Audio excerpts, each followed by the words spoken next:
You're listening to Let Me Tell You Why You're Wrong, all on Georgia Radio Network.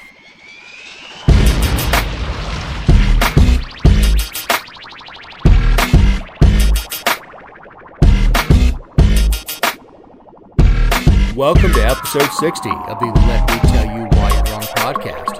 I'm Dave Roberts. With me is Matthew Lowe. What's up? The happiest person once again in Georgia politics, Jessica Szilagyi. Hey, hey. How are you, Dave? You know what? I'm doing pretty well. It's starting to get warm again. Interesting thing this last week. I sat in on a planning and zoning appeals board meeting as a board member. And I have never been so embarrassed in my life as to have a grown-ass man come up and kiss the board's ass and ask permission to put up a building on his own property. I mean, I had a hard time looking this guy in the eye. I felt I am now part of the problem. Congratulations. Oh, God, it was awful. I didn't say anything during the case until they were done asking their stupid questions like, what are you going to feed the horse? And the guy goes, hey, what do you plan on doing about the flies? He goes, I don't know, swat them. The only thing I had to say was when they were done, I looked over and they were done talking like, motion to approve. Yeah, in my experience with sitting on my board, I'm always amazed at the stupid ass questions that the board members ask. Like I'd rarely ask questions of the people because like I kind of come from a default position of it's your property, do what the hell you want. But if I do ask a question, it usually has to do with something that kind of highlights my disapproval of the way the county is doing something. So, well, one of the board members was giving her preamble to her question. I think the question was what building materials are going to use, which none of your business. Our place here on this board is to make sure that all the property values in the county are kept up. Oh my God. Yeah, Shame on you. And that was meant for you, Jessica. I did that.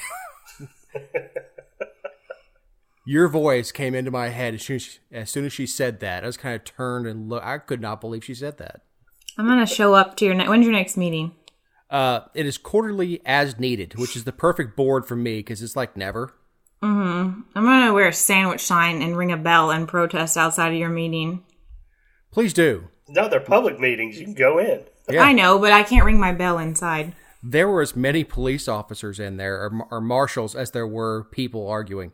Like, he brought his neighbors in who were like, oh, no, we're really glad to have a horse next door. I want to pet the horsies.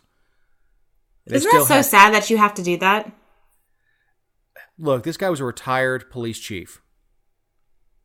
And these board members are shaking their fingers saying, you know, you're responsible for everything that goes on there. You're responsible for the horses.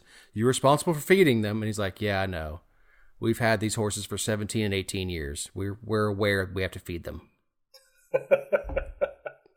Well, you know, some people aren't. They let their horses go. And like, yeah, these horses are almost 2 decades old. We take care of our horses. And what does that have to do with planning and zoning, by the way? Nothing. Right. I would be like, am I being detained? What it had to do with the fact that he wanted to put this barn and livestock on a piece of property that was less than 5 acres. Dave, how many acres was it? 4.74 acres and a setback of 70 feet versus 200 feet. And this neighborhood is 7 houses. They are all 4 to like 10 acres. They're not near each other. And the neighbor to the closest side already showed up and said, hey, we're good with it. So the 2 private property owners said we're good. And the people on this appointed county board decided, whoa. Let's spend 40 minutes on this. Well, here's the thing that's bad about it is that to get there, the guy already made an application to the county At some point, it was denied either by the P&Z board or the planning commission staff, and then he went and appealed it. Yeah, it was a staff denial. It didn't go. It didn't go to your board. But yeah, and the guy was a cop. He knew how to talk to people and all that stuff. But it just, he was being very gracious and all that. And I just felt horrible. Right. Well, congrats on your work with your unconstitutional board. Congrats, you're doing the people's work for sure. Thank you. And, I responded to somebody who watched the video. I was like, look, I'm the worst person to have on that board because I'm like, is it your property? Does it directly affect anybody else? I don't mean like it obstructs my view or it hurts my value. I'm talking about, did you build a water slide that dumps the water on your neighbor's property? No? Good. Right. Right. Yeah, my neighbor, when we first moved here, he was talking about his kid has a therapist that comes every so often. He's like, twice a week they drive the Honda? No. Every Tuesday and Thursday in the red Honda? No. The red Honda, I said, man, unless you ask me to watch your property, I pay no attention to what the hell goes on over there. You could murder a drifter and I wouldn't know. Right. Don't bury him on my property.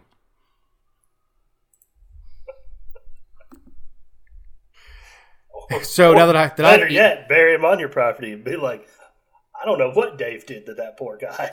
But his garden looks great. Right. Well, now that I've eaten up our howdy doody time, how was your all's week? It was lovely, other than the spider in my car. Almost wrecking a car for a spider. Mm-hmm. And you went I don't want to be judged by someone who enforces unconstitutional policies, okay? Don't want to be judged by the judge. Mm-hmm. I could just see you in court. You know that robe makes you look fat, Your Honor. So did you actually damage your vehicle going into the ditch? No, because we have like a lot of... I was on a rural road, and so it's like a soft shoulder and a grassy ditch. So, I mean, it was an intentional veering off of the road, and of course, I have an SUV, so I was fine, but it was abrupt and a lot faster than I would have liked to have left the roadway, but I think I was hitting both pedals at the same time. And I know you and Matt are not fans of spiders. I love seeing a big spider will catch moths and throw them into the web and watch them do their thing. What's wrong with you? Because I hate mosquitoes. So get a candle. Get a bat. Yeah. Get a bat. Well, I keep trying to swing at little bastards, but they're too fast. No. I know what you...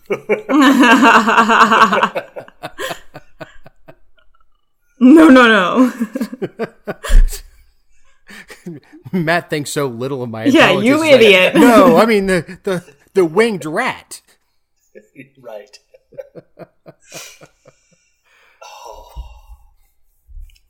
Matt, I would ask how your week was, but you went on public land and went fishing.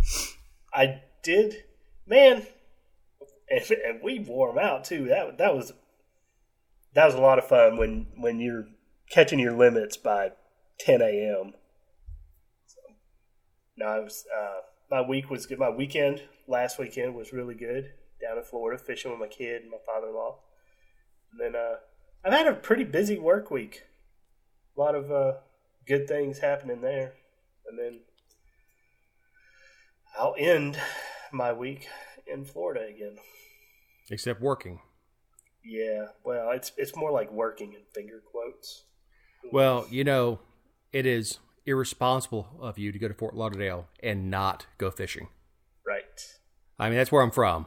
I mean, that's saltwater, freshwater, inshore, offshore, some of the best in the world.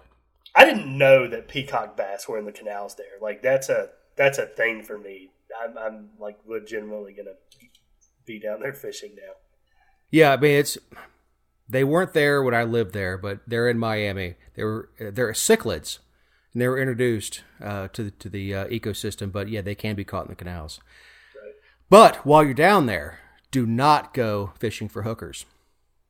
No. Florida is poised to create an anti-quote trafficking, end quote, registry that will inevitably hurt sex workers. The Senate bill proposes a creation of a solicitation for prostitution registry, or as the hookers call it, a customers database. A little black book. Little black book. Right. That would list the names of people found guilty of the loosely defined crimes of soliciting, including enticing or procuring another to commit prostitution, lewdness, or assignation. I've never seen that way. I mean, I could tell. I guess I don't spend a whole lot of time around the whores. Oh, I like how you really geared up to pronounce that, though. Oh yeah, hell, gonna miss, just miss. I mean, I think this is one where we're all. I think we'll be all on the same page. But these things never. You don't stop prostitution by creating these types of laws, and this isn't going to do anything for victims of human trafficking. Nothing. Right. This is like the consensual adults that are going to be on this list. Right. No, the only thing that'll stop human sex trafficking are bullets, and I think we should use those. But yeah, I mean, we've said it a million times on this show before. Like, of course, everyone here is in favor of stricter laws for people who traffic other humans, but it's amazing how every single time our legislators seem to come up with a law, no matter what state they're in, it's not the right approach, and it's a really dumb idea. Right. And so, and they catch it in that wide net of sex trafficking because they know that you're an asshole if you don't agree with it. Right. So. Well, that's the thing is labels. People won't look any further than sex trafficking. Look, if you're a 20-year-old hooker and you choose this is your chosen profession, whatever. If you are a 20-year-old who is holding a 10-year-old in a dog cage and trafficking the 10-year-old, you're a piece of human garbage that deserves needs a bullet. The worst death possible. No, I was just saying that's what we envision when we hear sex trafficker. Right. Well, my question for lawmakers, because in Georgia the same few produce these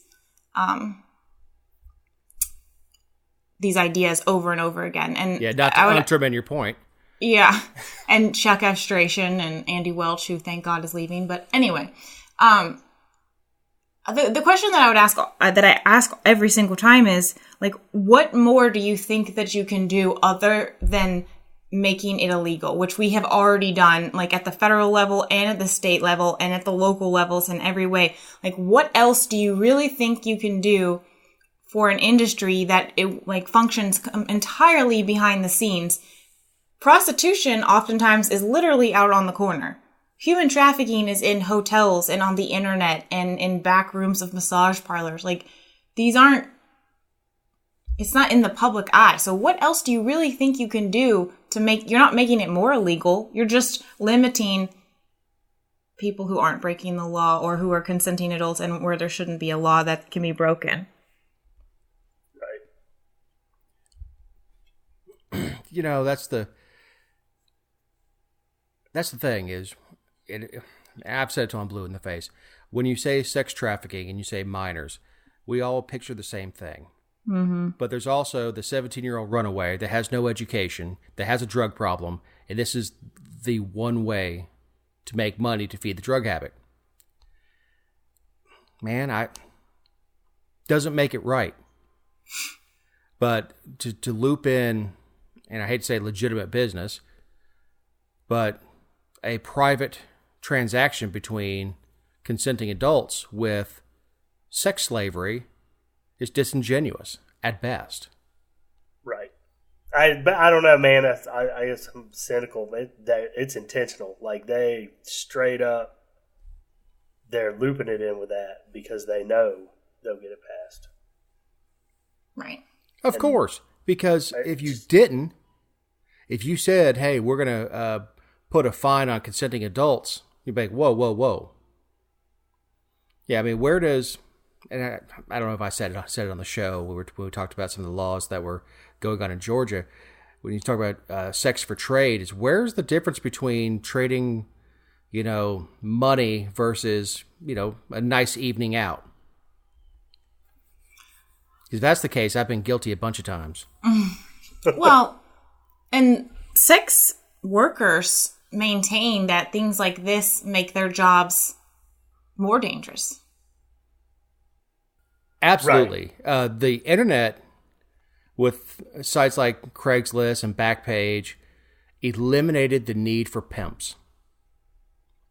They were able to screen their customers.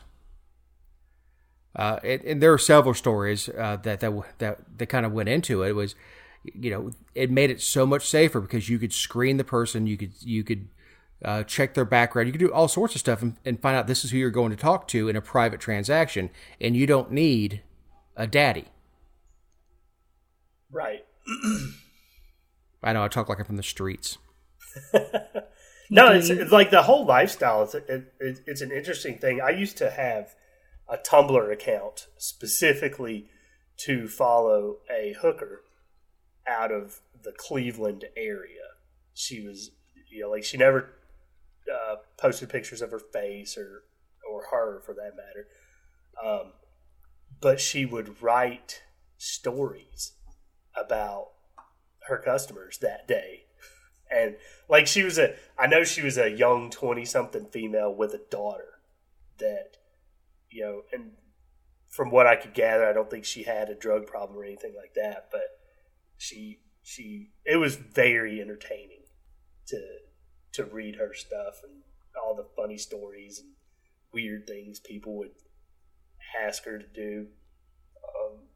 But yeah, she did do several write-ups about how the ability to screen her clients through the internet and without the use of a pimp made things a lot easier for her.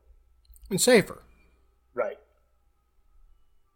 What's the argument that it's safer? Because you can screen them and that you're not just being placed with someone? Or what is the you're not on the street. Gotcha. Yeah, you're not on a corner with some random dude that just drives up and you get in the car with him. You talk to this guy or prospective client, whether it's a guy or girl, I guess doesn't matter, but talk to this person over the internet and then maybe have one or two phone chats and then you agree to meet in person. Gotcha. And at that point, I know at least the way the hooker that I read her stuff that you knew. Right. Knew in finger quotes. The person didn't know what she looked like. So right. She could show up to the meeting and, even screen it then. If you get a weird feeling, back out. Go away.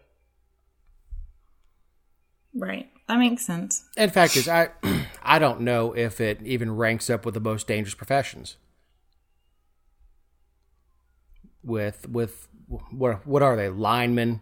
And we had this conversation, Matt, before with the ranking of the most dangerous professions. I'm not even sure it ranks up there, and it's damn illegal. Right. So I don't know. It's the world's oldest profession, and politicians have been trying to crush it for years. I mean, what do they say? Prostitution is the world's oldest profession. Politics is the second, and it resembles the first. Right.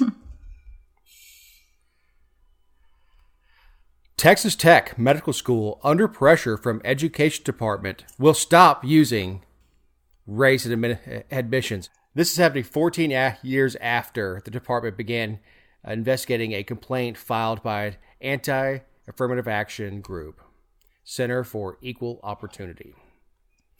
So, before we go any further, 14 years, really? Well, it's the government. I know, but my lord, like, who knows if that's even still their policy? I mean, it is, but in most cases, like, the world would move on in 14 years. I just felt like that was pretty... right? Worth highlighting. Yeah, 14 years. Who were they waiting to retire? Right. Yeah, We're that's gonna wait what this it was. out. Wait this out. I can't sign this indictment. I lost my pen.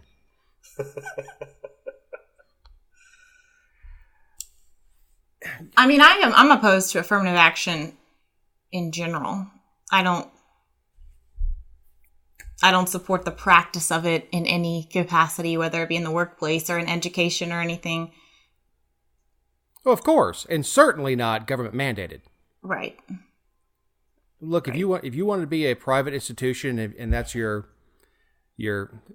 forward face, hey, we're going to give preferential treatment to whatever group of people. You're private. Do whatever the hell you want. Well, you say that, but both Harvard and Yale are being investigated and have court cases against them, right? They Yeah, do. but they probably take federal money though. Right. Well, no, I totally agree. I mean, you take $1 and you're... Yeah, you're not private anymore. Right. Well, that's what happened to the Citadel. They were male only until the mid-'90s. Like, I remember the first female students at the Citadel. And I'm not that damn old. I remember that. It was a Like, big deal. I remember it being a big deal because we had gone on vacation to Charleston, somewhere right around that time, and I remember it being in the news then, and I was in my mid-teens. So.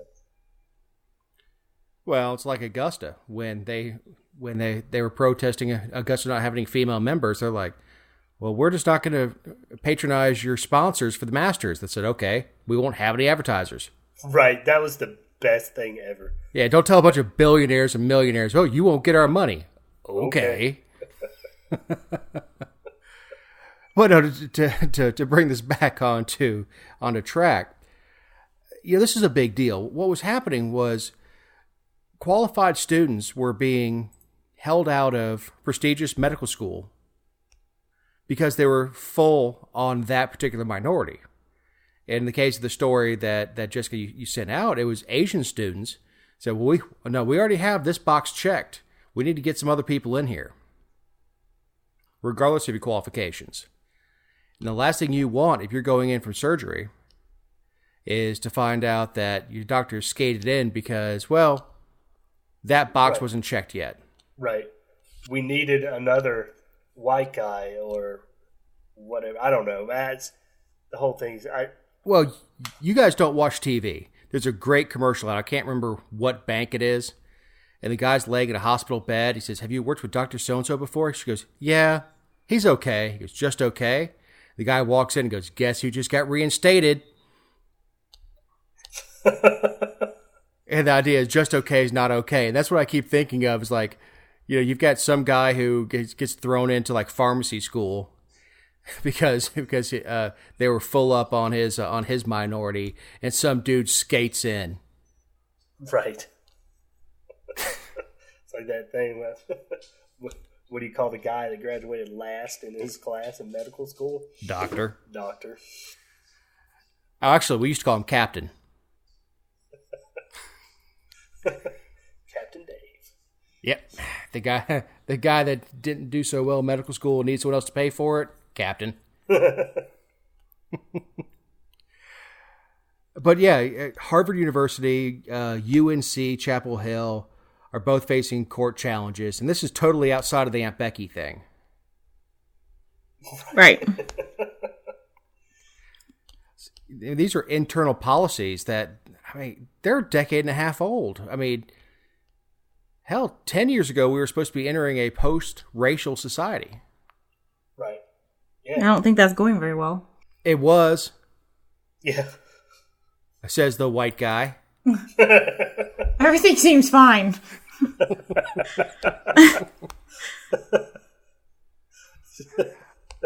I was going to make a water fountain joke, and I'm not. That's good. All right. So here's a good one. Prosecutors charge man for abandoning his pet fish before realizing it's not illegal. I thought this was a fake story. Yeah, a North Carolina man accused of leaving his pet fish behind without food when he was evicted. He was arrested after officials found the 6-inch fish, an Oscar fish, which was being nursed back to health at an aquarium store. So apparently the guy left the house and police went in a few days after and his tank was dirty and he hadn't been eaten and he had some sort of like algae that was growing on him that caused a hole in his gills. And so they took it to this aquarium and decided that they were going to charge him. And someone from the sheriff's office, they had this quote in one of the local papers, said, "This is a life just like any dog or cat. If you harm or neglect an animal in New Hanover County, we are coming for you." What Yes. the hell? Look, were they just being overzealous with their application of what they thought was the law? Or, like, is this one of those things where they've been trying to bust this guy for something else? And I don't think that there's any of that because the guy did not scream. His attorney made the case simply about the animal cruelty charge, basically. Yeah, he was being evicted. And so when the officer showed up to supervise the tossing of the goods, they noticed the fish tank still had a live fish in it. right. You know how many fish I've run a gaff through? Right? You know how many fish I stuck in my freezer? Yeah, I flushed one. Thanks for the invite to the fish fry, by the way. I haven't fried fish yet. I don't know. Matt, I know you're not a big fan of animal cruelty laws anyway, because they're so subjective. Right. I don't know, man. I kind of look at it like animal cruelty should be almost like porn. Like that's how you define it. Is I can't define it, but I know it when I see it. You know what I mean? This, though, they didn't even apply the law correctly, and they didn't even look it up because fish don't fall into the actual legal definition. Right. I bet and so that that's gets why they changed. Oh God. I bet I bet the North Carolina legislature has a bill going through there right now to include fish in their definition of animal. Well, here's the thing: if you shoot a stray dog that's damaging your property, that's animal cruelty. If you shoot a coyote, that's hunting. It's killing a nuisance. Oh yeah, and there's critter. yeah, and it's open season, so to speak. Same thing with feral hogs. Anything you can use to kill a hog, they don't care how long it takes. That's not cruel. Go and kill somebody's potbelly pig, go to prison. The district attorney's comments after the fact, I felt like are everything wrong with the justice system because they obviously dropped the charges, but never really said like this was an overreach or a little overzealous or got carried away. I mean, they just said, "We take a dim view of anyone who would abuse any creature, great or small, and appreciate the Animal Service Division's enforcement of the laws to protect vulnerable animals. Fish are not protected under these statutes, therefore all charges are dismissed." Instead of saying, I don't know. I that would have been a perfect opportunity to separate the two and maybe take the position that the district attorney's office isn't always on the side of the police. The Dennis Leary summed this up pretty well when he said, I could sum up the animal rights movement in one image: dolphin safe tuna. Say, don't eat the tuna. Don't eat the tuna. Why? Well, the nets they use aren't safe for the dolphin. What about tuna? F them, they taste good. Dolphin might taste good. Yeah, dolphin are cute. Otters are cute. They do little human things with their hands. Right. Yeah, it's like the PETA thing where it says, where do you draw the line? And the meme shows right about here between horse and cow. My favorite one is the one that's got the multiple lines. That's like... Oh, okay, yeah. It's like normal day, and it's right there between horse and cow. It's like apocalypse, and everything's game. And then the other one's like trying to date a hot vegan chick and nothing. Well, you know, if you're going to define that, I guess you just can't fish in North Carolina, because I'll take a live fish and I take a hook and run it through the little son of a bitch, and I throw them into the water and try to catch something bigger. And sometimes I take that something bigger and run a hook through it and try to catch something bigger than that. Right. Because that's how the food chain works. And nature is not polite. You know, that's the way nature works. I mean, death is not easy. So I don't know. Jessica, once again, of course you're right. Well, yeah. Shut up. Of course you're right with the fact that this would be an opportunity for the DA to say, look, this was a little overzealous. We're going to do some training in this department to explain what animal cruelty is, and it's not a dirty fish tank. Yeah, but here's the thing. Well, of course, I don't know how North Carolina works, but Georgia, you know, they got to get a judge to sign off on your arrest warrant. Even, you know, like it's done kind of retroactively here, you know, where they give a cop like they can do before they book you in jail. Though there's a warrant that's been signed. Well, I'm sure it's something similar, but which means there's a judge who didn't look at the damn law. Right. Well, that's not surprising. Yeah, you come knock on his door at 3 o'clock in the morning and say, we need an arrest warrant signed. He goes, what's the case? Animal cruelty. All right, here you go. And I say that, I've got a judge in my neighborhood, and I've seen the cars out at 2 o'clock in the morning, sitting there, getting their warrant signed. Man, I don't know. Look, if you take a goldfish and you run a hook through it and you throw it out into a pond in Georgia, you're guilty.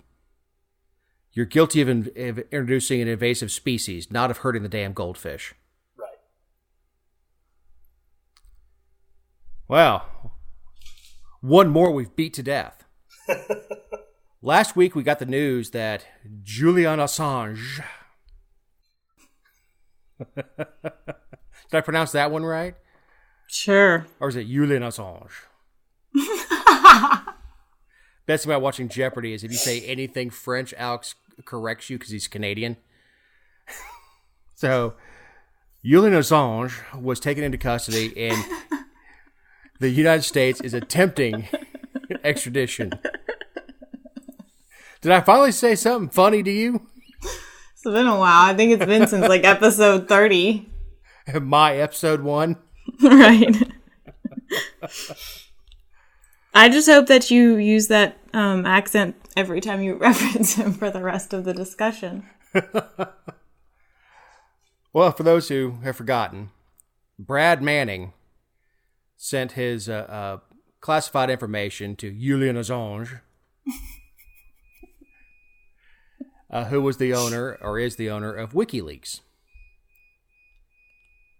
And Brad Manning went to Army jail. Had his his Audi turned into an Any, and where's dressed now?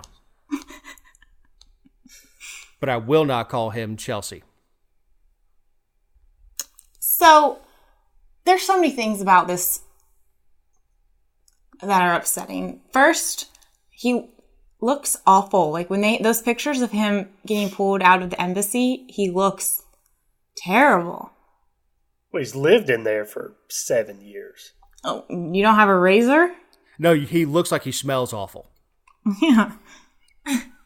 But The whole thing is just, I mean, I support what he has done. He didn't actually get the documents himself. They were provided to him, and all he did was publish them. And I don't agree with what the Department of Justice is saying now, that he helped hack or encouraged Manning to hack additional documents. Even if he didn't actually do it himself. Telling someone to do it who's already done it is not, I don't think should be a crime. And I think they're just grasping at straws. So I don't agree with what he's being charged with. And I can't believe that's what's been sealed for 7 years. But all he did was publish documents that were provided to him. It's no different than what I do in my job when people leak stuff to me. Right. Now, Matt, as our member of the Fourth Estate, and I was going to get to this, is would that make a New York Times reporter or the owner of the New York Times responsible, criminally responsible, for every leak that comes out of the White House? Theoretically, yeah. Well, you know what's going to put an interesting spin on all of this is that there have been people in the Trump administration who have taken a stand over the last few years and said that they don't even believe that WikiLeaks is a legitimate news organization. And as someone who writes for kind of an alternative media outlet, it will be interesting to see if that has any impact on how they go forward with this. Because, I mean, the Constitution doesn't define what the press is. We have done that. So are they going to cater to what they need it to be? Well, that's interesting. Does it no longer protect Glenn Beck, Alex Jones? And I'm certainly not comparing All in Georgia with Glenn Beck or Alex Jones. But where do we draw the line as far as we say fringe or illegitimate? Right. The one thing he hasn't been called, which is my least favorite reference to the Fourth Estate, is fake news. What the Justice Department, can't talk tonight, or any night for that matter, is saying is, oh yeah, it was totally real news. And no, he absolutely didn't do anything to obtain it, but he still should have had it. Which is crap as well. Right. And then the whole revoking his asylum and allowing them to come get I feel like that, I thought that was horrifying. Like, I did not. Right, and they said that he had been, like that he had been breaking the rules of the embassy and had been, I guess, rude and whatnot to the people working there. One story I read said that he had even hacked into their computer system. But I mean, really, here's. In my mind, when the London's Metropolitan Police said that the 47-year-old was, quote, arrested on behalf of the United States, yeah, that tells you exactly what happened. Is somewhere along the way we managed to put Ecuador in a bind over foreign aid or whatever if they didn't rescind it. Well, he also... So that was that. Is a house guest that stayed too long. You're talking about a relatively small space. And, you know, their governments turn over just like ours do with different administrations. He probably wore out his welcome. Now, let's not pretend that he's necessarily a great guy. I saw a video of him in a discotheque. He's a creepy dude. This came out, I don't know, 7 or 8 years ago, whatever it was. It was recent, before he grew his giant beard. And you see this like really skinny dude in all black, like trying to like dance up next to chicks, and they were running from as fast as he can get to them. He was accused of sexual misconduct at one point, and molestation at one point, which of course he denies, which, you know, is denied by every, you know, rapist and child molester. Right. It was dropped, too. It was dropped. And of course, now they're pushing for it to be reopened. If you have evidence, go for it. But he says, of course, that stuff was trumped up, so to speak, to discredit him. I don't know, man. I don't know.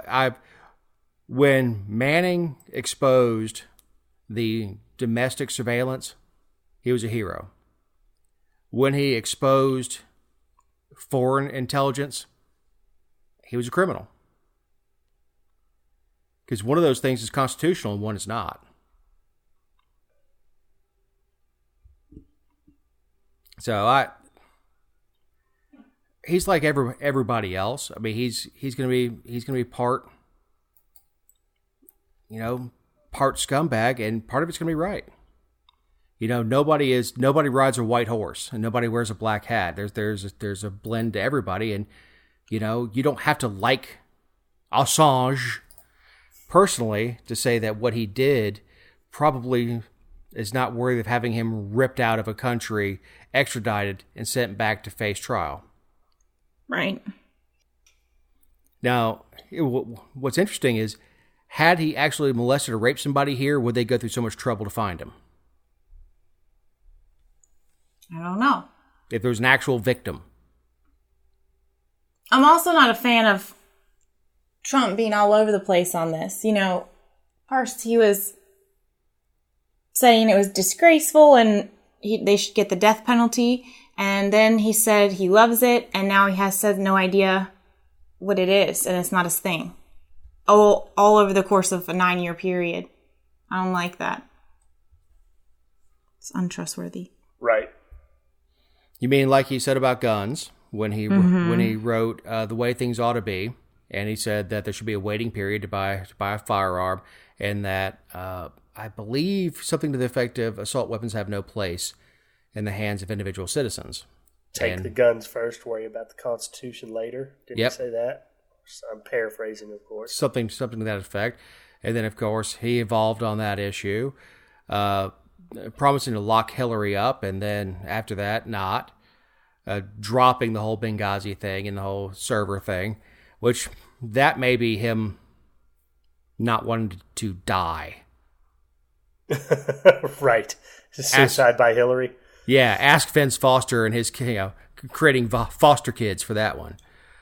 But yeah, I heard an interesting theory on Rogan. He said, do you think that when you get sworn in as president, they pull you aside and say, this is the shit you can't say? Like, I'm going to go after Hillary. As soon as you say, so help me God, the Secret Service is like, yeah, you can't do that. You do that, we can't protect you. Right. All right. Well, now that we have settled the national politics, international politics for that matter, which is not really our sector of fire, Lucy McBath, who is Congressman McBath, big anti-gunner. From Tennessee. Arguably, according to some hack website, FoxNews.com.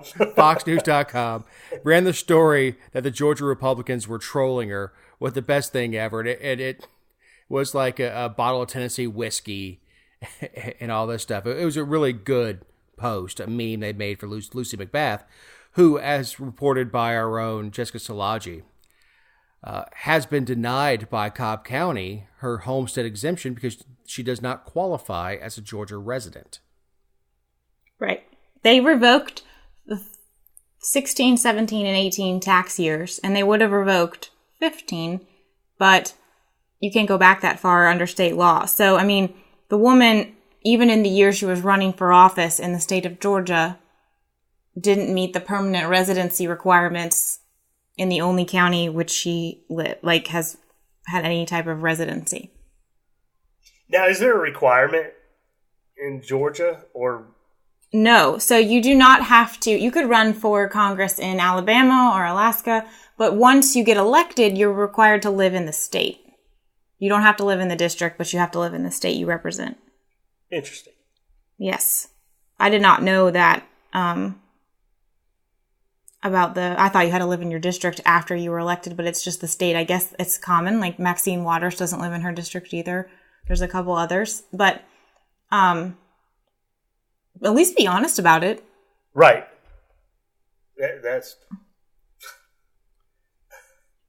I don't know. I think I would. I don't know. It's it just strikes me as a little odd. Why you would want to? Well, I mean, you would want to run for whatever district you think you could win because you're seeking power. Yeah. Because you're truly thinking you're going to help someone.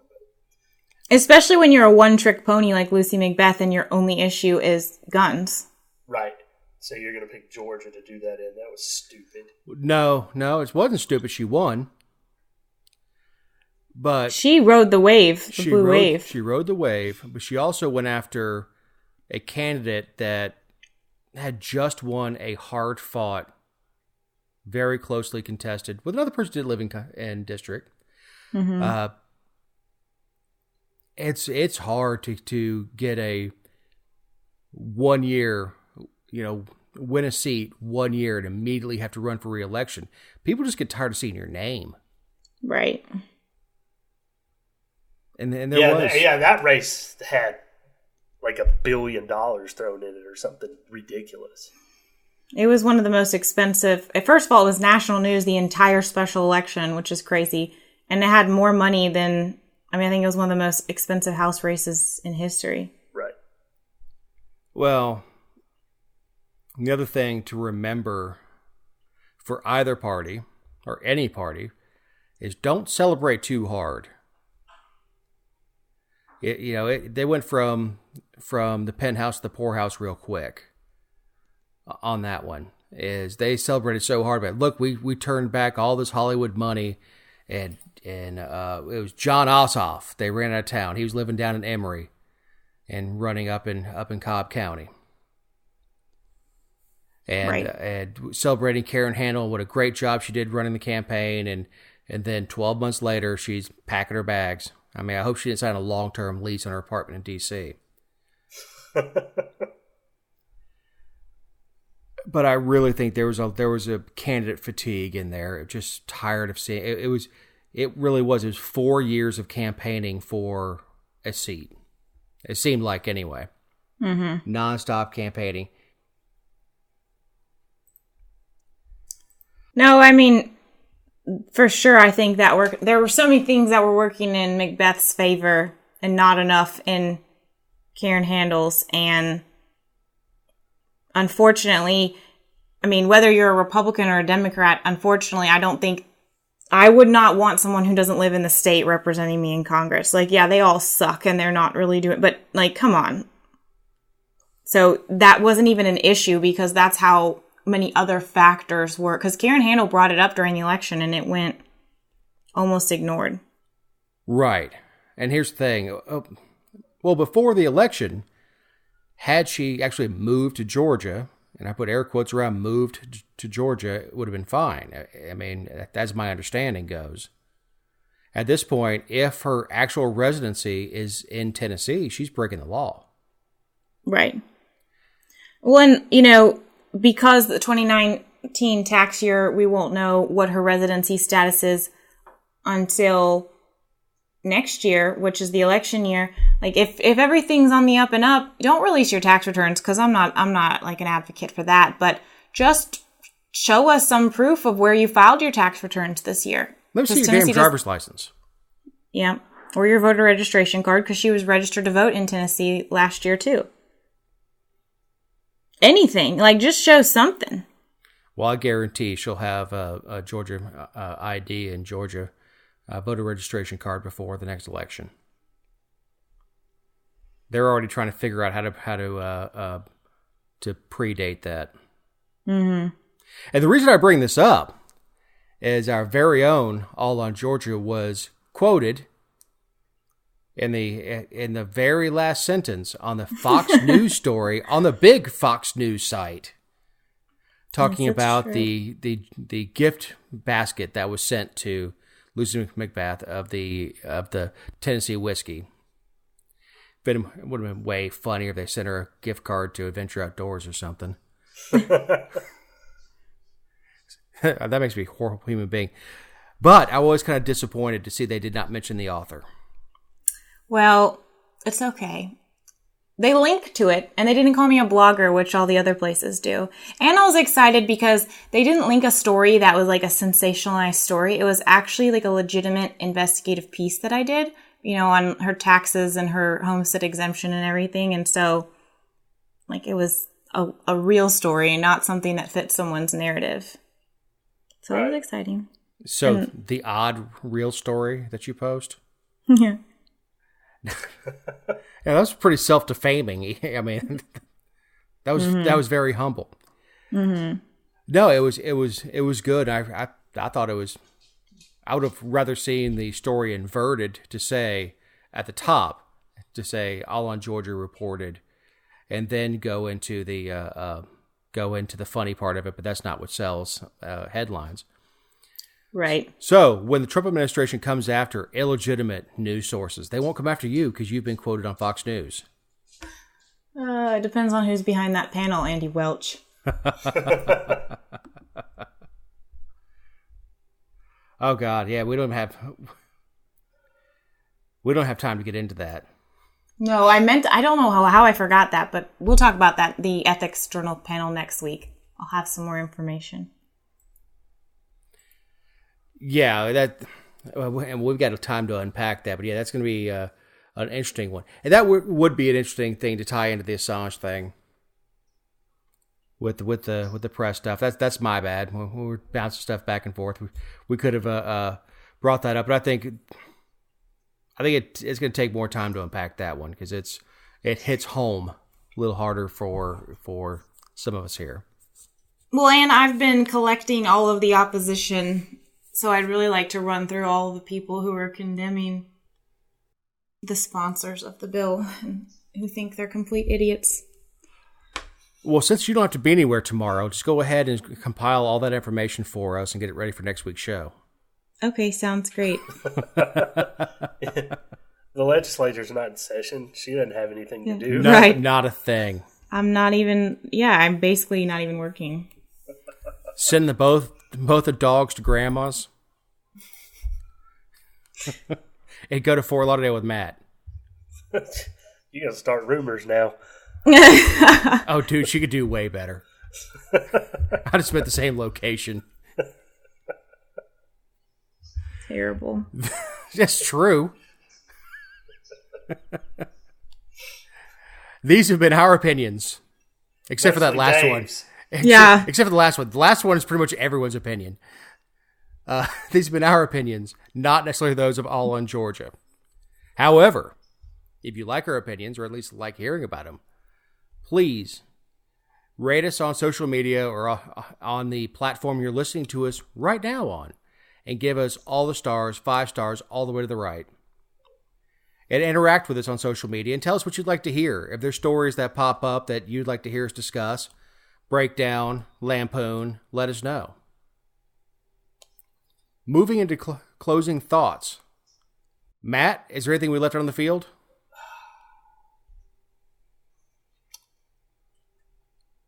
I got nothing. How do you never have closing thoughts? No, the problem is the closing thoughts that I have that I was going to do that I actually put them off last week. I'm now kind of waiting to address it till the Supreme Court issues their ruling, because I'll be a little curious about that. And it was, I was just waiting for the Supreme Court. Nothing else going on in your life besides SCOTUS. Oh, man, I got plenty of stuff going on in my life. So sad. Jessica. You just got done yelling at Matt for not having closing thoughts. I know.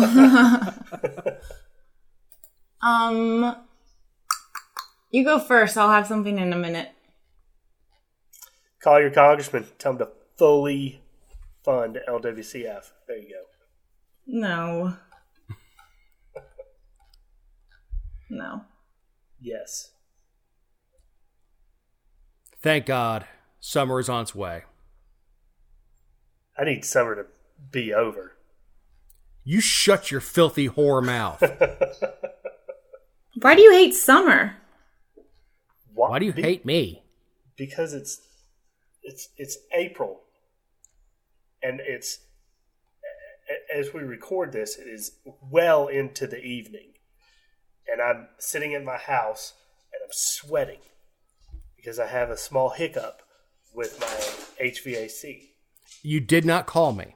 I understand that. But the fact that I should have to worry about sweating inside my home in the late evening hours in April is why I hate summer. Oh, God, I love it. Yeah, you should move. The rest of us are happy. I'm trying to. I don't think Bartow County is going to have any different. No, I know. My wife won't go to Montana. Oh, there's another closing thought. If you live in Bartow and you have a few acres you want to sell, reach out to me. Oh, one more closing thought. Today, as this airs, is Theft Day. Oh. Oh, yeah, it is. Freaking government. There is no mistake that Tax Day and Election Day are on opposite ends of the calendar. Jessica, do you think of something?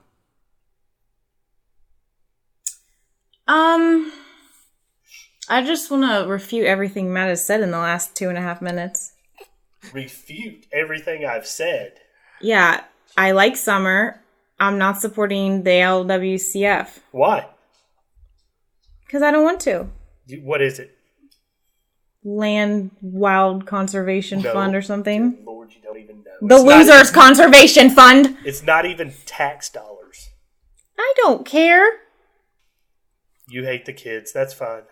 You just used the My Cousin Vinny opening argument. You know that, right? What's that? I haven't seen My Cousin Vinny. Joe Pesci comes out after opening argument and goes, everything that guy just said is bullshit.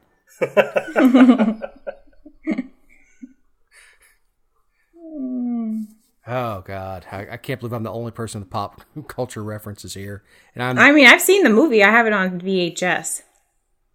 VHS, do you? Yes. I don't have a VHS player, but I've got the video. At least if you had it on 38 millimeter, you could hold it up to a light bulb. All right. For Mr. Public Lands, Matt Lowe. Jessica, I'm glad the legislature's gone. Salaji, I'm Dave Roberts. Have a great week. Later.